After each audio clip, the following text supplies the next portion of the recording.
ซานหลังน้อยๆแต่อบอุ่นเนาะพี่น้องเนาะเฮ็ดเองงบประหยัดเพิ่นว่า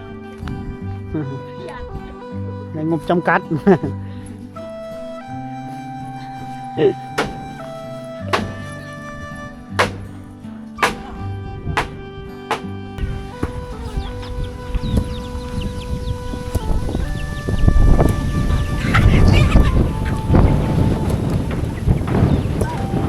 ตกเอามาข้าวมันก็งามคนตกมาลายโพด ปีนี้ฝนตกหลายเขาบ่งามเนาะแม่เฒ่า ก็งามอึดข้าว บึดเขาเพิ่นว่าปีนี้ได้จักสอบก็ ชิบชอบ 10สอบข้าวเปลือกเนาะ ได้จักเดือน10สอบกินบ่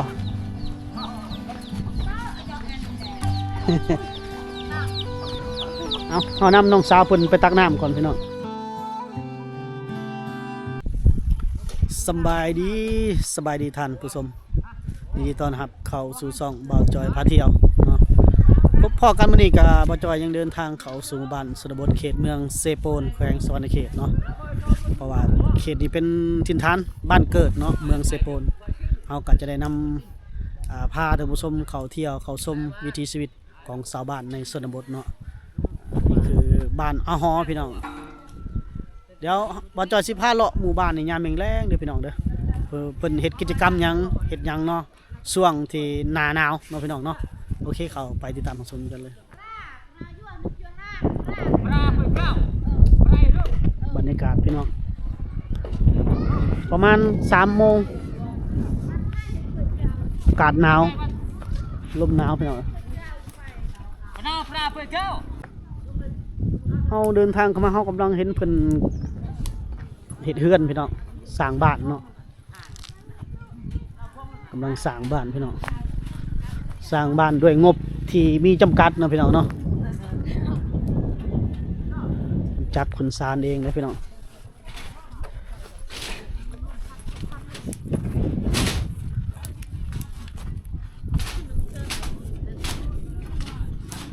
โอ้สอดเข้าพื้นนี่บ่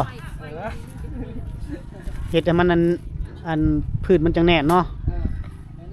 นี่ไม้เพิ่นไม้ผากอันนี้พื้นปูเฮือนพี่น้องไม้พุ่งเลยเนาะตัวนี้เนาะพื้นปูนี่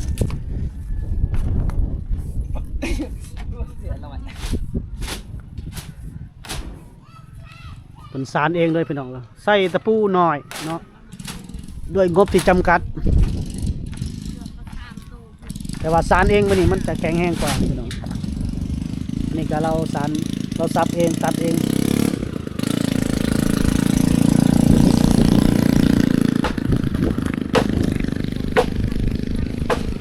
เพิ่นปินหลังออกทางพี่น้องปินหลังออกต้นใหญ่เนาะเสานี่โอ้หลายขนาด เราบ่ได้ใส่ตะปูเลยเสาแบบนี้พี่น้องเพิ่นบ่ได้ใส่ตะปูเลยค้ำเอาไปเลยตะปูมีแต่มาใส่แบบนี้ตะปูตียึดฟ้านี่พี่น้องส่วนอันนี้มีแต่ตอกมัดเลยเนาะค้ำเสาค้ำพี่น้องเสาหลักมัน9เสาเนาะแล้วก็มีตัวค้ำอีก3เบอร์นั้น15เสารวมทั้งหมดพี่น้องนี่ก็มาลองแบบนี้พี่น้องเขาตอกมัดนี่ก็ตอกยึดเนาะ เพื่อนบ้านโบฮานพี่น้องสั่งบ้านโบฮานอันนี้เขาชื่อเอิ้นว่าหยังว่าเกยบ่เนาะพี่น้องเนาะเป็นสารแบบนี้เลยพี่น้องเป็นสารเป็นผ้าไหมไม่เอาเนาะก็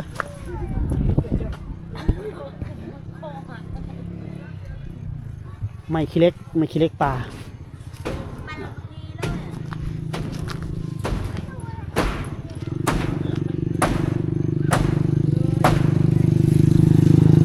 ท่านมันค่อยแล้วมันปินหนาออกทางแต่มันค่อยแล้วบ่ได้บ่คลำบ่สมเจ้าเขาบ่ได้เนาะปินหนาออกทาง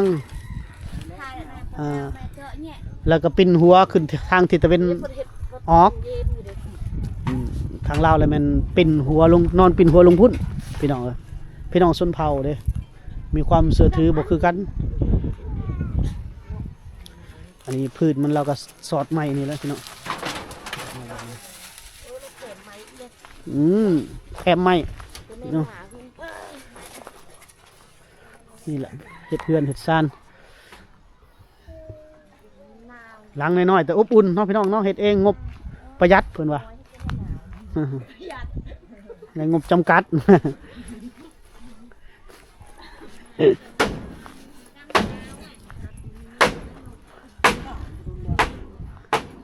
เพิ่นเห็ดแบบนี้แหละพี่น้องซับฟ้าเองสารเองปูพืชเองเห็ดเองประมาณจักแมตรคุณจักแมตรนี่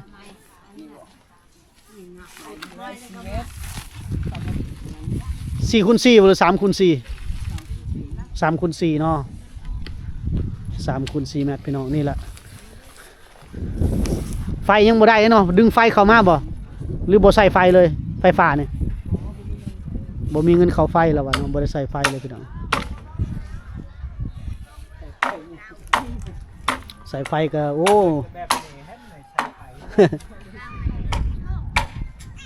ยังบ่เห็นลักน้อยเด้พี่น้องเอ้ยโอ้มันบ่มีลักน้อยเด้ไฟฟ้าเนาะเพิ่นบ่ได้ใส่ละนี่แหละบ้านโบราณบ้านดั้งเดิมอันนี้เฮาให้เบิ่งเพิ่นเฮ็ดเฮือนเฮ็ดซานพี่น้อง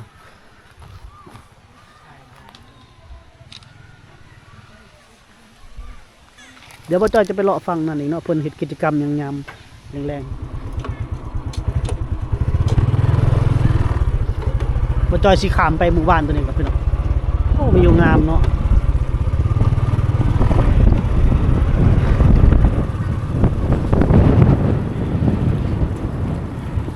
ไปทางใดคืออองกันคักกระดักกระดอดมือเฮือนมือต้องพุ่น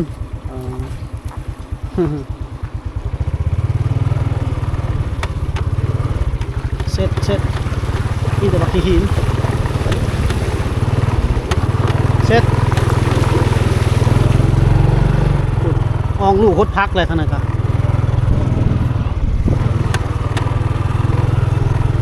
นี่บนซานเห็ดน้ำมดพี่น้องปลูกพัก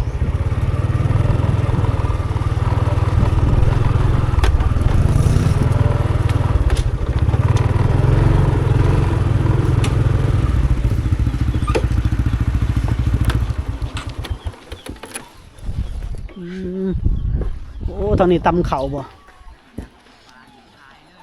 กำลังตำเข่าเนาะปุ่มปั๊มเอาไปใส่อีกแล้วนี่โอ้เจ้านี่เนาะ อย่างเดียวแต่ผู้เดียวเขารอป่ะนี่เดี๋ยวแต่ผู้เดียวเขารอตำเข่าอยู่นี่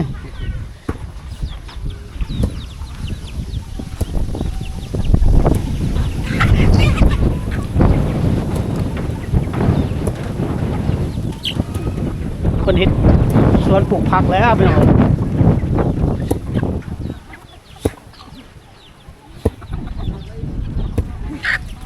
ตำไม่แห้งนี่เห็ดแค่คอยมาได้เลย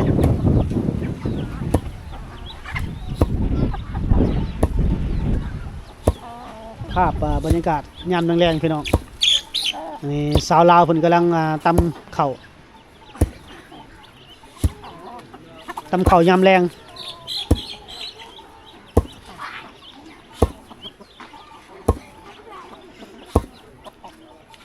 ตอนเช้าบ่ตำเลยเดี๋ยวนี้เนาะหนาวเนาะ ตำตอนแรกเอาเห็น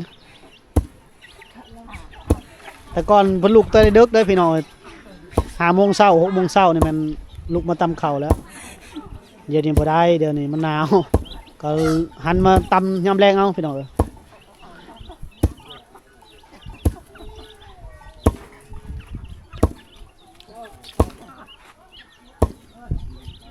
เพิ่นบ่ค่อยเว้านำเฮาเพิ่นบ่เป็นภาษาลาวพี่น้อง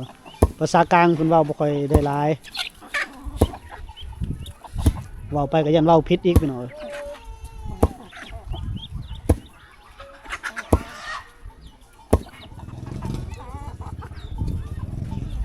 นางน้อยเพิ่นเกลือเป็ดบ่ขายบ่เป็ดนี่เจ๊ตะอื่นเตี้ยนี่เจ๊บ่แซ่จังน่ะ คือปัจจุบันไหม bữa ăn เออบ่จอยถามว่าบ่ขายบ่ลูกเป็ดนี่พี่น้องสิซื้อมื้อเลี้ยงบ่ อย่าวังเรือลังเถื่อเพิ่นจะขายพี่น้องนั่นน่ะไก่กินข้าวแล้วบ่อนนี้บ่อนบนตำข้าวแล้วพี่น้องห่มนี่ก็หมดห่มนี่แล้วบ่มีบ่อนตำข้าวงามแล้ว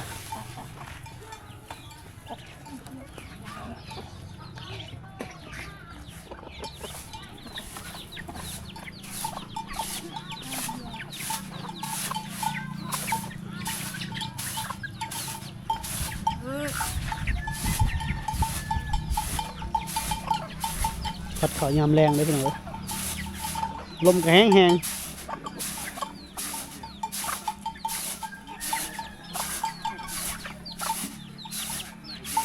ยามแรงบ่ดียามหนาวเนาะ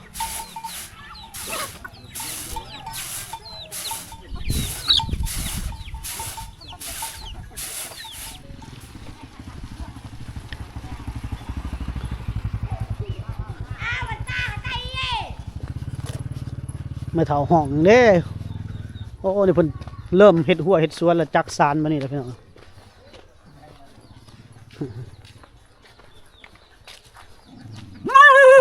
โยอะจอมีแต่ม้าเนาะเลี้ยงม้าหลายหนาวเนาะโอ้หนาวลูกโอ้ดังไฟนะ ดังไฟพิงยามหนาวหนาวแล้ว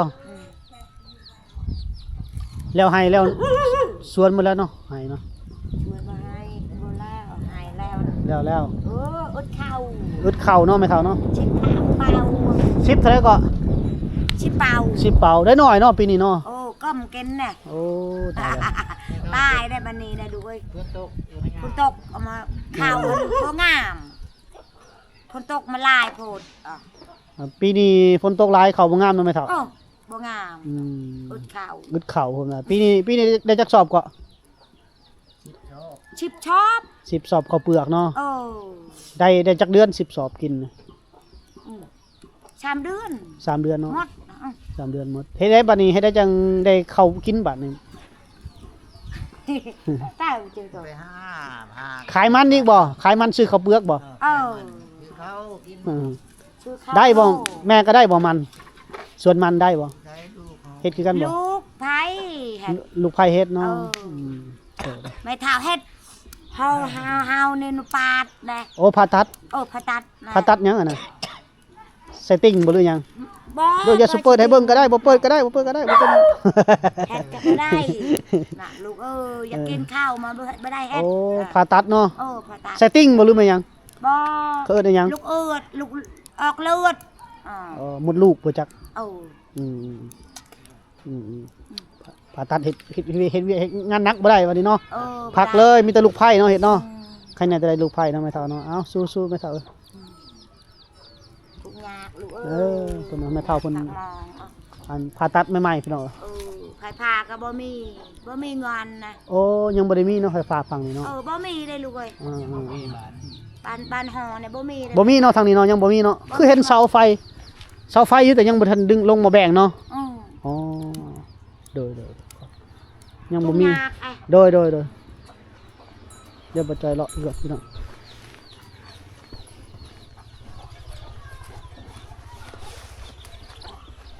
ภาพบรรยากาศพี่น้องชนบทเนาะ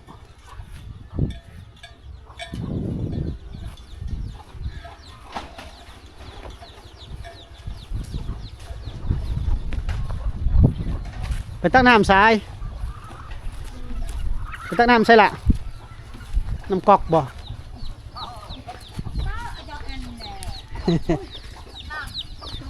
เอาน้ำน้องสาวเพิ่นไปตักน้ำก่อนพี่น้อง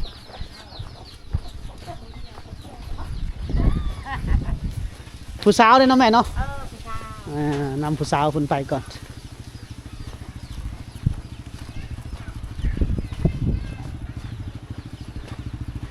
โอ้สูบน้ำอยู่พี่ได้น้ำบาดาลนี่พี่น้องหนาวบ่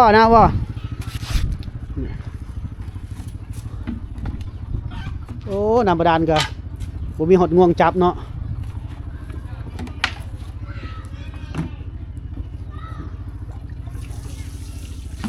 เอาเฮ็ดในนั้นเลยบ่อืม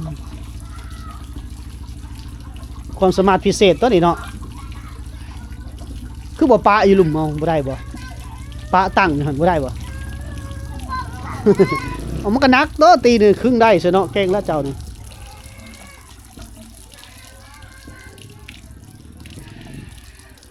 เฮาพบกับน้องสาวเพิ่นพี่น้องน้องสาวเพิ่นมาสูบน้ำบาดาลมาไว้ใส่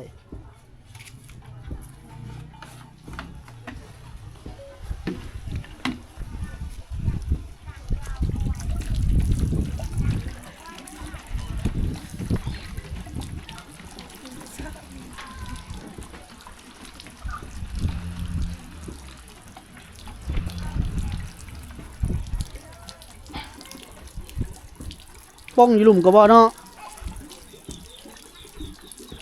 เจ้าซื้อหยังล่ะน้องหยังฮะ หยอกน้องแล้วได้อท่านผู้ชมเต็มแล้ว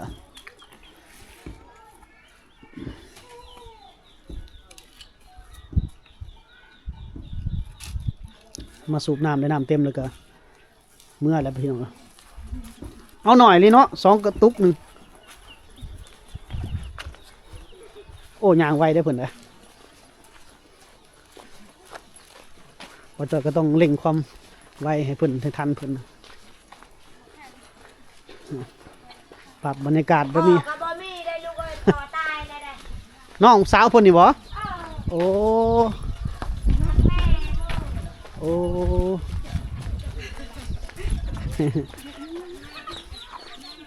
โอ้แม่เพิ่นเอิ้นใส่เมื่อกี้นี่ว่าแม่เฒ่าเอิ้นว่าน้องละน้องสาวเรานี่พ่อแม่เสียหมดเพิ่นว่าอยู่กับไผซะถ้าน้องเพิ่นละอายนะหกเดือนแล้วเดือน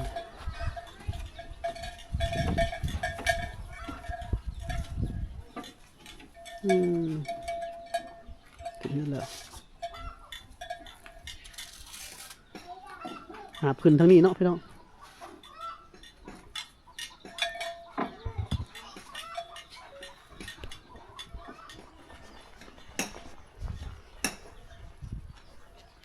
แถวนี้เฮือนแป้นก็จะหนาแน่นแน่เนาะแต่ว่าเป็นแต่ละครอบครัวพี่น้อง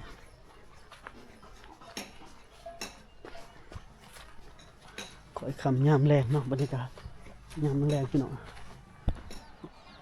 เพิ่นผูกควายแต่เป็นเว้นพี่น้อง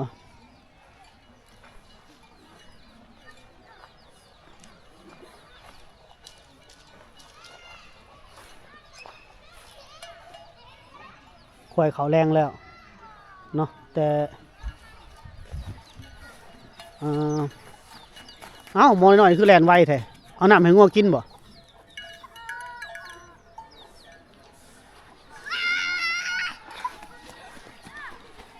แถวนี้เดียวเพิ่นสีเห็ดหัวปลูกพักเลยพี่น้องมีเพิ่นสารอยู่เนาะนะ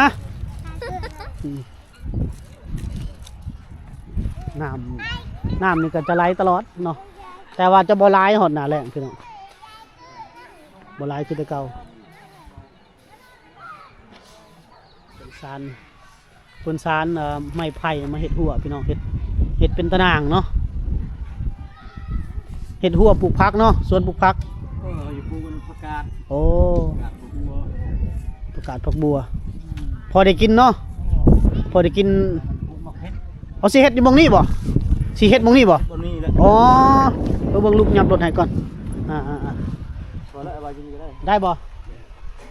พี่น้องคนเห็ดมองนี่ได้โอ้ตะนางของเขาเนาะตะนางเนาะนี่เพิ่นแทกพี่น้องบ่ได้ใส่ไม้แมสได้เอาตัวนี้มาแทกมาวัดเอาเลยเนาะ ใครแน่ใหม่บ่อึดเนาะใหม่ แต่อยู่ผู้พุ่นได้พี่น้องโก้โมเมนต์ใกล้ๆเนาะไปเอาอยู่ตรงนั้นประมาณลักนึงโอ้ลักหนึ่งอยู่ผู้เนาะโมเมนต์ลักหนึ่งโอ้เราแทกเอามานี่พี่น้องวัดเอามือเลยโดย อยากปลูกผักเนาะพอได้กินน้ำหมูเพิ่นว่าไปแทกใส่ตัวนั้นแล้วเนาะต่อตัวนั้นบ่เขาเจ้าปลูกผักพี่น้องบ่แม่นบ่ปลูกได้ตามชนบทนี่เนาะแต่ว่าเขาเจ้าจะปลูกเฉพาะหน้าหนาวเนาะหน้าหนาวแล้วก็จะปลูกหน้าแล้งเพิ่นบ่มีน้ำอีกเนาะยามนี้แหละน้ำยังมีอยู่แล้วปลูกพี่น้องนี่เฮ็ดสวนพุทธของไผของเรานี่ก็สวนนี่ก็สวนพี่น้องนี่สวนเพิ่นเนาะแต่ว่าเขาเจ้าจะปลูกเฉพาะยามหนาวหน้าแล้งน้ำขาดเคินก็บ่ได้ปลูกนี่ของเพิ่นสวนเจ้าเนาะเอาล่ะคือบ่ให้เมียฮดเฮ้ย เมื่อเมียเฮ็ดหยังเมียเฮ็ดกินบ่ อืม เฮ็ดกินเมียเฮ็ดกินหัวละหดผักเด้อถือว่าจบแล้วเจ้านี่ซอยเวียกเมียดุมันขยันพี่น้องซอยกันคนละเล็กคนละน้อยมันก็แล้วไปเวียกงานแต่ละอย่างนี่แหละพี่น้องภาพบรรยากาศในชนบทเพิ่นซับเอาเลยพ่อใหญ่เพิ่นแทกหลังจากเพิ่นวัดได้นี่ซักลงมือซักเอาเลยพี่น้องเอ้ยบ่ได้ขุดคุมเนาะเอาไม้ซักเอาเนาะเราละครัวเฮ็ดคักเฮ็ดง่ายๆแล้วนะ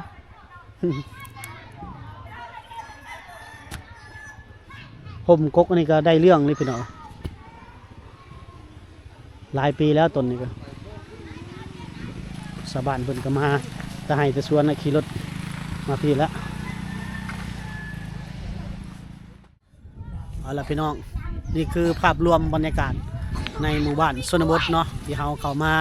ได้ทำให้พี่น้องได้ครับเบิ่งได้ครับชมนำกันเนาะหมู่บ้านชนบทหมู่บ้านชนเผ่าเนาะหมู่บ้านนี้มีไฟฟ้าแล่นกายแล้วพี่น้องแต่ว่ายังหมู่บ้านนี้ยังบ่ได้ไฟเขามาสมใส่เด้อพี่น้องเด้อเนาะยังบ่ได้สมใส่ยังบ่มีไฟฟ้าบ่ซั่นซะลักแล่นกายเนาะแต่ยังบ่ทันได้มีหม้อแบงหรือว่ายังทันได้ลงเสาน้อยพี่น้องเนาะนี่คือหมู่บ้านในชนบทลาวพี่น้องเขตเมืองเซโปนแขวงสวรรณเขตเนาะกันเขาบอกซื้อบ้านกับพี่น้องอาจจะบ่ฮู้ดอกเนาะพี่น้องเนาะบางคนก็ว่าจะบอกก็ฮู้จักอยู่แต่ว่าบ่ฮู้คือเก่าเนาะพี่น้องเนาะก็แม่นความคันบอกไปก็บ่ฮู้ซื้อบ้านคือเก่าเนาะฮู้แต่ว่าเขตเมืองเซโปนแขวงสวรรณเขตเนาะโอเคเนาะพี่น้องเนาะคลิปวิดีโอนี้เฮาขอจบไว้สำนี้ติดตาม EP หน้าเด้อพี่น้องเนาะเฮาสิไปแจใดมุมใดสถานที่ใดก็ฝากกดไลค์กดแชร์กดติดตามกดซับกระดิ่งไว้จะได้บ่พลาดคลิปใหม่ๆของพวกเฮาเนาะพบกันใหม่ใน EP หน้าสำหรับ EP นี้ขอกล่าวคำว่าสบายดี